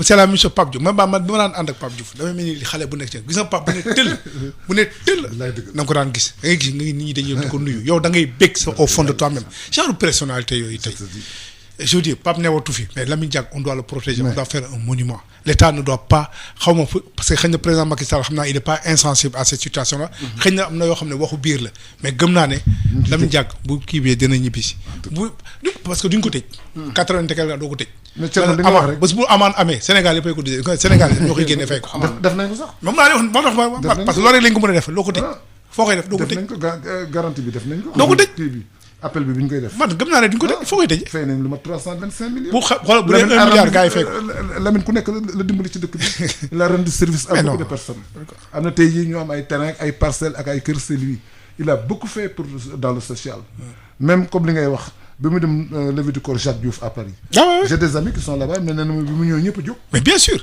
mais kooku yàlla ko teral levée du corps Jacques Diouf à Paris bi mu ñëwee ci te boobu mu ngi ci problème yi mais il est chez c'est-à-dire à Sainte-Geneviève-des-Bois il est chez doomam mu ngi doomam toog Japon il a toog ay sëtam wër ko man su ma demee seeti ko comme ma ñëw sa kër ñëw seet si la ñu toog di waxtaan donc il est à Sainte-Geneviève-des-Bois c'est li ñuy wax ma wax la benn affaire wax ji yëpp lenn ci wiiri xam nga lan la affaire bi yëpp Lamine Diack leen soxla Massata Diack leen soxla kooku duñ ko am wax ji yëpp loolu la xoolal yëpp ngay def yëpp projet moyen de pression la ñoom Massata la ñuy wër te gis nga pour te dire l'injustice dañ ko doon mandat de dépôt avant jugement bi ndax jugement bi moom bu ko fekke woon dina am loo xam ne ci biir défense am bu ko génnee kenn du ko téye mais bien sûr il a tellement d'éléments il connaît tellement le travail il connaît tellement les rouages mais malheureusement situation Covid bi ñëw ces avocats mënuñu dem je sais ñu envoyé ko mandat d'arrêt international avant le jugement nga xam ne kon bëgguñu mu ñëw am na loo ndax xam nañu bu ñëwoon na mu fay débat dañ koy téye quand même ñu ñëw ci ubbi antenne bi bu fekkee am nañu laaj Thierno bu ñu defee 5 minutes nag Pape ñu ñëw nag hommage bi ak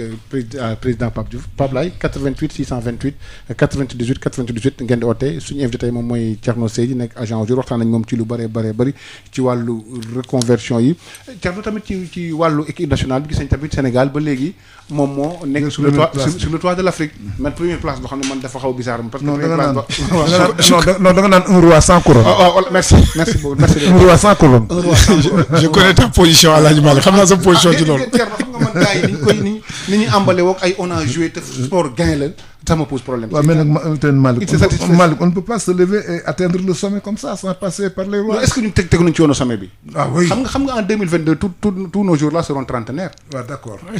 Aliou dans sa logique. mais l'équipe du Real championne d'Espagne championne d'Europe composée de trentenaires. Oui, non, mais là, c'est en championnat. Messi et Ronaldo ont plus de 30 ans. Oui, non, mais compétition. Et puis aujourd'hui, c'est des exceptions. Et puis, compétition fermée, compétition sur la durée d'un championnat, c'est pas pareil. Je veux dire, je pense que les gens du football sont assez alerte pour se rendre compte qu'il y a une donnée boo xam ne war nañ ko tenir en compte. ouais. le fait que il y aura beaucoup de trentenaires. Là j'espère loolu je pense que dinañ ci bàyyi xel parce que c'est quand même pas bien sûr. loolu de bu voilà ñu dugal kenn ku auditeur bu njëkk bi ci. on doit passer à la relève. sëñ bi asalaamaaleykum. allo waaw ñu ngi lay jël a déglu. salaamaaleykum. waaleykum salaam wa rahmatulah. Malick. waaw. waaye man la bro waay. ñu ngi lay nuyu bro. bro. ak sama nijaay ak le grand Thierno. bro. Thierno je suis content de t'entendre. mais moi aussi gis naa sa message keroog vraiment tu es un vrai gars. Thierno yàlla la yàlla fay sa xol. amiin amiin amiin amiin. nu mu la koy fay yàlla ko fay tonton Lamine Diack. amiin amiin amiin amiin. xam nga da nga wax léegi maison de jeunes yaa ngi wax lu yàgg loo xam ne booy Dakar. yow de sa nijaay la Lamine Diack. Lamine Diack su ko yàlla fay xolam. lay dëgg la. ci biti lay dem. tout à fait. li may wax sama tonton Papa Ndiaye xam na ko. lay dëgg la. parce que sama magu yaay ci dana Lamine Diack doom ñu football do foyer. ah tu vois. muy Berthiagne Diop. xaritam la. non xam naa lépp lu yaay. mu mënoon fi arrêt droit Lamine joué milieu terrain droit.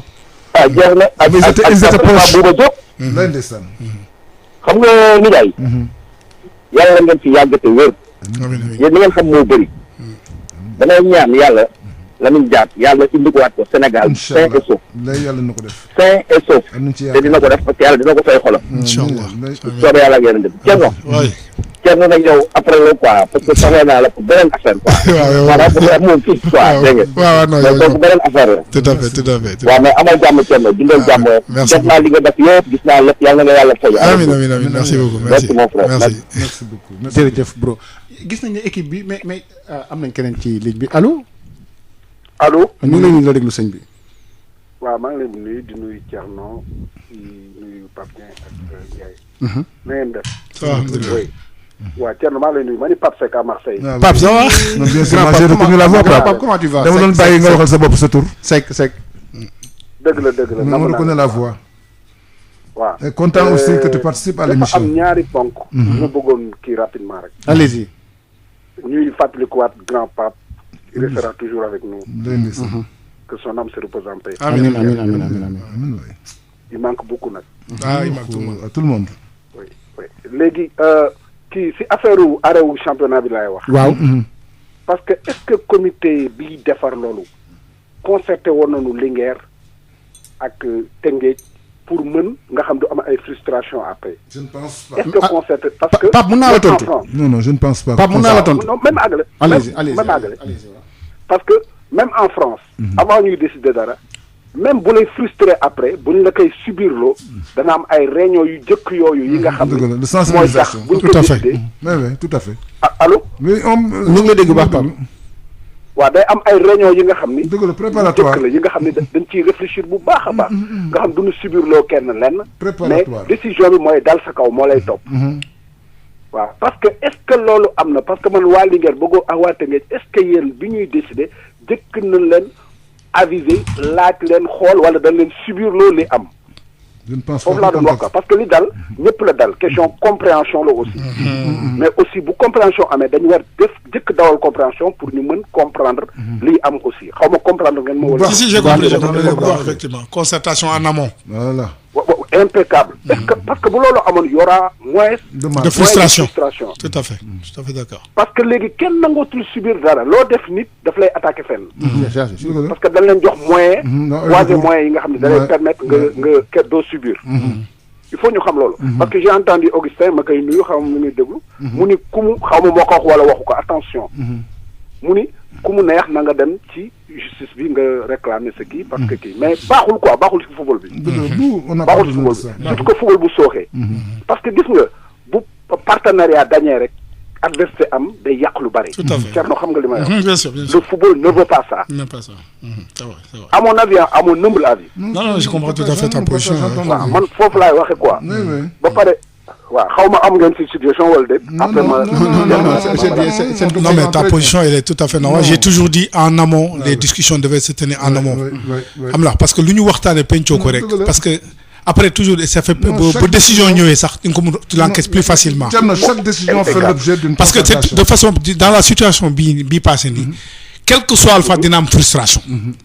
kenn mënul woon bañ a ñàkk frustration mais comme je dis ni nga ko waroon am na ni nga ko doon indilee ci gars yi présenté leen ko ki ñu waxtaanee ci foofu laa waxee mais y a cette solution là situation ko indi voilà waroon nañ ko kii parce que ba pare le président attention au Sénégal les présidents ñooy subir financièrement li am ba pare yaakaar day tegu loolu c'est là où le bas blesse parce que au Sénégal professionnalisme ce sont les présidents qui dépensent en général c'est parce que foog ñu xam loolu aussi. xam nañ ko de. ba pare ñu bon enfin je vais pas dicter tout ba bëgguma nekk donneur de leçon quoi ñuy participer pour affaire yi baax lañu. merci Thierno aussi am na benn affaire bi nga xam ni. da nga ko wax lu am importance. parce que footballeur bi nekk centre de formation di jouer Sénégal baax. ñu indi ko en France à Marseille par exemple bu accès sénégalais yi ñoo naan ko boo demee na nga éviter sénégalais yi nekk foofu. naar yi dafa am ay blogu naar yi nga xam ni ñoom loolu rek la ñuy dund. daan la wutal kër wutal la télé wutal la rajo wutal la lépp ba pare dugal la si circuit bi nga xam ni moo gën yomb boo dundul woon. ngay xam dund boobu da ngay daal di sànku. tout à fait tout à fait. te Sénégalais bi mi ngi fi bandi du wëyu te soxlawuma loolu j'ai pas le temps ma. franchement barke Sëñ Tuubaa. j'ai pas le temps. sama liggéey permettre ma ko. mais Sénégalais mi ngi fi di dund xam. am ay njabootam di leen yar et tout mais boo leen éviter loo keneen récupérer leen. ku demul sa talaata maam yàlla dem ci àllarba fiir aw na. ñoo ñooy sànq booy est-ce que yéen ci seen formation du ngeen leen def bu ñu nekk centre formation ñu leen di defal leçon de morale bi nga xam ne kenn du leen mën yóbbu après ci yeneen circuit parce que dundu bakkan dafa neexam boo ko xamul woon. boo ñëwee nga xam la Côte d'Azur. xam Coupe Paris. xam nangam dalay jooyal nga jóge Nîmes pour dem Paris baali dellu si. jërëjëf grand pape. xam nga li ma wax. parce que loolu aussi war nañ ko jàngal Sénégalais yi ni leen booy football parce que on a vu beaucoup de cas ça fait 30 et quelques maa ngi France. j'ai vu beaucoup de cas. parce que je l'ai connu bi mu nekkee la Marseillaise bi muy nekkee sur la Canebière laa ko connaître. ñuy añee ensemble chez un restaurant Aïda Diagne à midi. chaque jour. ak Mariama Dieng. je l'ai fréquenté comme grand frère. bi ma koy xam nekkul sax agence du jour. après la ñoom Ablaye Diallo ñëw. ñoom Bokandé ñoom et cetera ñëw quoi waaw pour ma bañ monopoliser. mais la moom li mu doon def moom manqué Sénégalais comme grand frère. Thierno je sais que yaa ngi ci. mais foog nga dolli sa loxo am na li nga xam ne waroo ko bàyyi parce que sa mission la joxuma la leçon sa mission la waroo ko bàyyi foog nga sonn si pour mu nekk parce que naar yi ñooy occupé booy daan leen jëndal kër surfacturé seen kii def laa di leen dawal ba bëgguma sore parce que waxu télé rajo la ñuy wax bëgguma ci sore ma wax xam naa fi ngay waxee waaw xam nga fi may wax booy bi bu ko xamul nag day dugg si beneen tout à fait loolu laa la bëggoon laaj quoi ok merci beaucoup merci Pape dinañ jël réponse am léegi parce que am ñeneen ñu bëgg a war a réagir allo waay Alaaji Malick waaw ñu ngi jégalu ci xaar bu yàgg bi dégg nga waaw ma la Racine ñu ngi ciy dégg lu baax Racine merci beaucoup Racine waaw dama njëkk féliciter d'abord Thierno parce que réconciliation bi mu def ak papa yi ki naar gàdd ça m'a fait beaucoup plaisir parce que boo réyoon rek loolu doy fekk ko ba parce que ñun waajur yi ancien footballeur la naar gàdd waaw ñun parce que ñun waajur yi xam nga ñun problème yëpp mooy ñun la quoi mais gis nga nit ki la jëlal sa doom jëlee ko ci fukki junni 75 000 yóbbu ko ci 9 milliards 10 milliards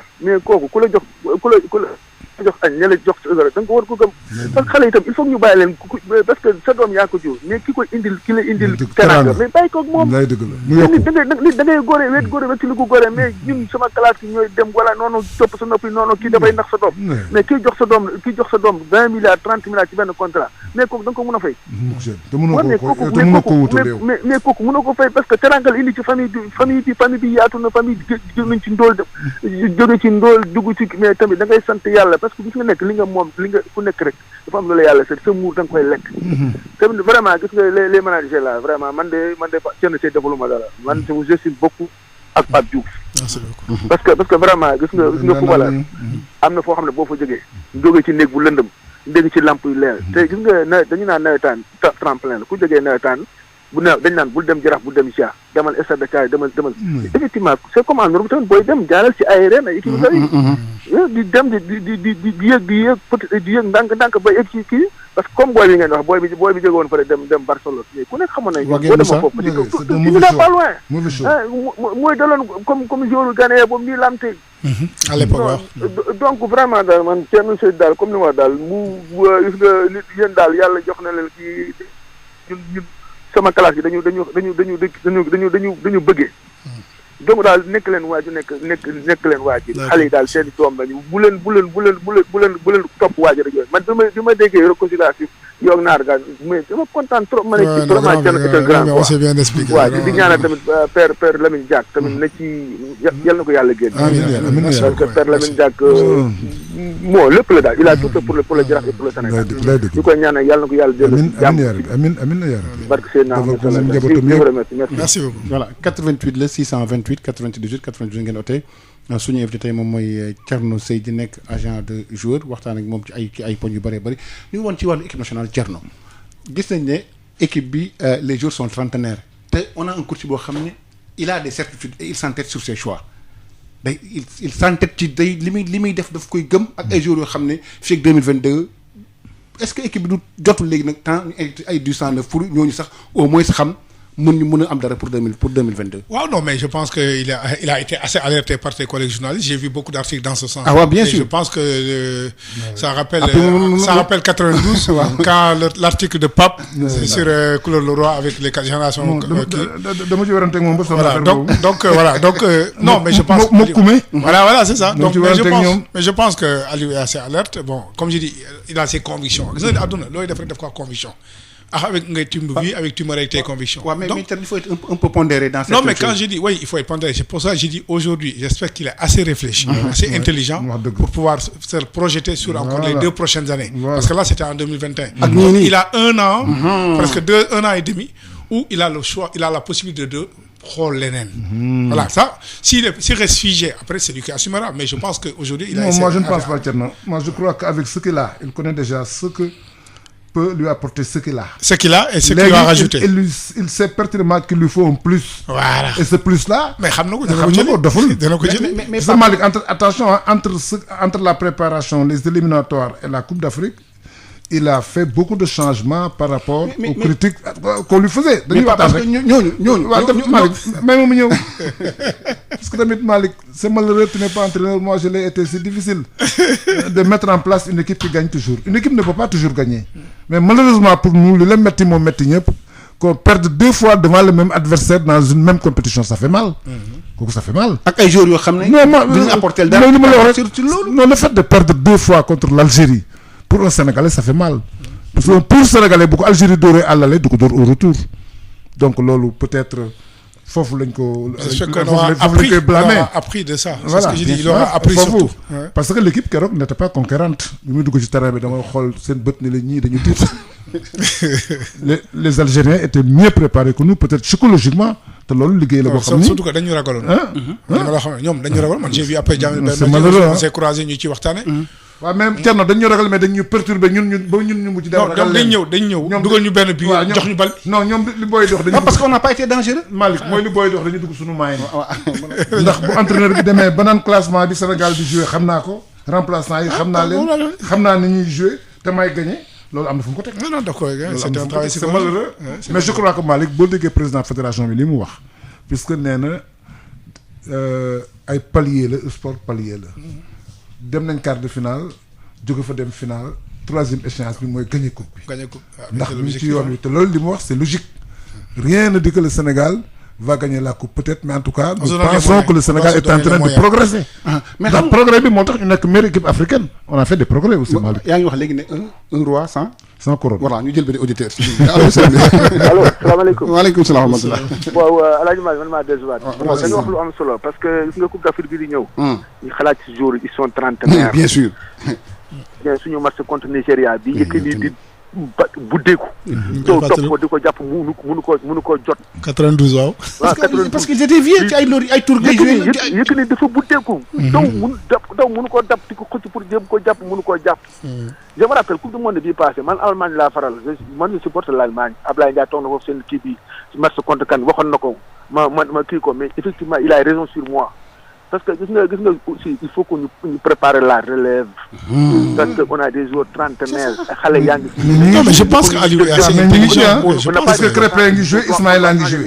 non mais Pape ñun il faut ñu jouer. mais il faut que ñu gis nga affaire yi tamit. gis nga football tamit léegi xale koy def. c'est ça. on n'a pas dit que dañuy changer équipe yi à 100%. Ouais. mais il y a des joueurs qui sont des trentenaires. non il faut préparer le dem quelqu'un qui a 32 ans il ne peut pas jouer à quelqu'un qui a 18 ans.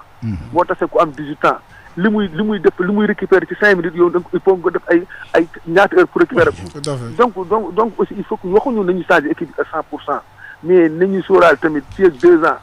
am na ñoo xam ne il doit quitter l'équipe ñeneen ñoo xam ne war nañu ñëw comme ça parce que équipe bi tamit fii ak 5 ans bu équipe bi bu gañewul dara wax ma ne dañu pour ñu gañati dina doy waar de. waaw nañu gagné incha allah. mais pourtant Thierno. Racine. Thierno. merci beaucoup. Stéphane Keshi bi dugal deuxième but bi fii contre Nigeria trentenaire la bi mu koy dugal. waaw je sais. Keshi. ñu dugal but bi. trentenaire la woon mais Pape xam nga. non je comprends li ngeen wax mais dama la équipe bi tamit du ñu tëb xanaa génne ci 6 éléments. non doo génne loolu mënul nekk par 2 éléments au maximum 3 nak équilibré rek. non rek lañ ko mën defee de. xam nga doo raxas d'un seul coup. mais xoolal Real li leen dal. non doo raxas d'un seul coup. xaalatu ko sax parce que y a des certitudes. avant Zidane di ñëw. mais presque joueur yi jeetuñu. ñëpp dañ leen gën a ci équipe bi mais bi Zidane ñëwee leen indiwaat. xam ne mën nañ ko indil dara. non expérience mu dugal ci quelques jeunes. tout à fait. mais des jeunes qui ont apporté un plus. waaw mais c'est ça mais c'est ça. Valverde il a apporté un plus. c'est ça tu amènes des jeunes qui amènent des jeunes qui apportent. xam nga yaa ngi wax Ismaïla Sarr li bon mooy raxas d'un seul coup. voilà c'est pas possible. Ismaïla Sarr li mu wane ak Habib Diallo il faut ñu jouer ci équipe bi. parce que ils ont montré des choses boo xam ne. Aliou le sait il commence à les mettre. justement donc. non c'est pas ça Malick. donc man Malick suñu problème Coupe d'Afrique xam nga lan la Mbaye Niang. Mbaye Niang qui n'a pas répondu à nos attentes. tout à fait parce que li ñu ko joué. menn Mbaye avant-centre lay joué. menn Mbaye Niang rek dama ne la bu amul réussite bi mu am coupe du monde ci coupe d'Afrique bi kon dañuy gagné mais Mbaye Niang dugalul bi ci coupe d'Afrique bi defe naa. dugal benn yoon. un avant-centre boo xam ne joué nga lu mat et je comprends pas qu'on a insisté sur tous les matchs. Ça je ne l'ai pas compris. voilà sur lui mais Thierno yu mel noonu la fausse note c'est Mbaye Niang. beneen affaire bi. comment tu peux miser sur une polyvalence au moment où am nga un jour de métier ci affaire boobu noonu. d'accord Cheikh Kouyaté par exemple bi ñu koy joué à central au moment où il y avait pas Abdou Cissé sur le banc. mais musul parce que moom. waa ji wóoluwu ko. wóoluwul xale yi soit mu ngi noonu. non daf ko wóoluwul xam nga Malick tamit koo wóolu doo ko dénk. kon sport dafa doy waar Malick. man entraîneur laa woon ko wóoluwul. kon bu mu leen convoqué. léeg-léeg nga gis ñu jël benn jour man par exemple bi Zidane di jël Mendy. dama ne gauche bi. mais je me suis rendu compte que Zidane a bien fait de le prendre. xale bu ndaw mu joué loo ko gis nga ni mu terminé championnat bi. te pourtant bi muy dem on avait dit qu'il n'avait pas le niveau. il n'est même pas titulaire en équipe de France. mu jël ko joué loo ko. génne Marcelo. donc loolu frère entraîneur la man d'accord naa ci loolu. mais tëb bëgg génne équipe bi yëpp non c'est pas Malick moi j'ai des craintes pour ça. ñu jël auditeur bu mujj bi allo. salaamaaleykum. waaleykum salaam wa rahmatullah. El Hadj Malick. waaw. Diop la na nga def Diop Italie. ñu ngi nuyu Diop Italie waaw. di la nuyu. ñu ngi lay fay di nuyu oustaz di nuyu El Hadj Malick Dieng. Pape Dieng Pape Malick. El Hadj Pape Dieng waaw. El Hadj Pape Dieng maa lay nuyu. maa la dégg na ma naa la. Blay Mandela Diop. di nuyu seen invité bi. Thierno Seydi waaw agent de Thierno maa ngi lay nuyu. di kontaan seen waxtaan bi vraiment. merci. man daal li ma tax a woote mooy vraiment Pa Lamine Diack quoi. leen di san. Pa Lamine Diack daal seddu naa ne daal vraiment solidarité bi Sénégal yi waroon am ci moom dafa des quoi. dëgg la benn mooy suñu état. jàppale ba ca war. ndax gis nañ ñu mel ni ñoom ku mel ni ay Platini ku mel ni. Blatter ñoom ñëpp. seen état dañoo jóg taxaw parce que xam na ne kii seen idole la. ñu taxaw défendre ko. ba ñu am seen liberté. mais Sénégal moom dafa seetaan ñu toroxal Pa Lamine Diack te Pa Lamine Diack mérité wul loolu. wax dëgg yàlla man gis naa ne solidarité bi waroon am manqué na lool. lool wax dëgg mais am na collectif de pourtant. waaw problème bi daal mooy. comme africain la nañ ko sacrifier mais bu doon nit ku weex. kenn du ko doxalee noonu de. mukk ca seen état dina taxaw. ñun nag suñu état yi moom dañoo complexe. mais xoolal Russie rek Russie kenn demul kenn taxawul kenn jël suñu leen kenn convoqué woon sax bu leen convoqué sax duñu voilà suñu diggante ak tubaab yi. seen ñoom fu seen nit nekk fu ñu ko naree toroxal seen état day jóg. dëgg la envoyé avion spécial mu dem jëli ci ko indi ko. mais ñun nag ñoom dañuy bàyyi ñu sacrifier suñuy nit pour rien du tout. vraiment maa ngi koy naqaru di ko métti lu quoi Pa Lamine Diack la bu état bi taxawoon na mu waroon taxawee. Sénégal yi taxaw nañu waroon taxawee. kon libéré woon nañ ko bu yàgg quoi. loolu mooy sama xalaat ngeen baal ma. jërëjëf merci beaucoup jërëjëf. jërëjëf Diop Italie Pape il reste nag 5 minutes ci li ñu yaa ngi ubbee woon rek la ñu war a tëjee léegi muy Pape Diouf. ndeysaan. xam nga kenn la ci yow kenn la ci Thierno. dëgg la. bokk na ci li nga xam mooy première victime Covid bi. lu métti muy lu métti. lu diis nga wax Malick. Thierno, est-ce que c'est difficile de gérer le legs de Pape? Ah, c'est très difficile. J'ai eu même d'en parler. waaw kon Pape dafa nekk lu sensible surtout avec moom. avec moom dafa nekk. ndax fi mu jaar ak moom a tax. voilà fi mu jaar ak moom fi mu. ndax yor société ba toll nii. xaw compliqué quoi pour wax ci. dafa compliqué Pape Diouf yore woon je suis pas encore. jël ko yëkkati ko teg ko ci loxoom loolu dafay diis ci moom. ba pare nag non seulement société bi mu teg ci loxoom mu nekk magam. jàppale ko ci bor bu nekk. moom mii toujours daf koy wax. doon nit koo xam ni nit ku jafe la. ndax jafe-jafe bi d'abord nee naa la ca yar ba la. ak ca jikko ja. booy ànd ak moom du wane mukk ni moo la féete kaw. du wane mukk ni yaa ko féete suuf. loolu da koy nëpp bañ na ko sax nee naa la boo ànd ak moom du la jiitu day yem ak yow te boo ànd ak moom fu mu toog fa ngay toog fu mu nekk fa ngay nekk en tout cas dafa nekk nit koo xam ne daal xam naa ne rek nit ku yàlla baaxe la. xale bu baax a baax la xale la boo xam ne man yàgg naa ànd ak nit mais jikko yi ma gis ci moom du ma ne gisuma ko ci kenn de mais si ñi ma ko gis bariwul. loolu dafay metti moom Thierno wax ci. ndax depuis lors bi ñu ko invité bi affaire bi amee bi Pape Diouf feebaree ba bi Pape Diouf génnee àddina il n'était même pas lui-même. Il ne répondait pas au téléphone, ceux qui l'appelaient l'ont trouvé toujours en pleurs. Ils avaient même des difficultés pour communiquer avec lui. Tellement ils étaient proches man xam naa ci dara. puisque il l'a dit ici une fois. puisque li mu jël jox ko bi mu koy jël di ko jox man ak moom ñoo doon ànd dañ si doon waxtaan man ak moom même mu am ci moom confiance totale xëy na nag Pape Diouf il avait ses raisons.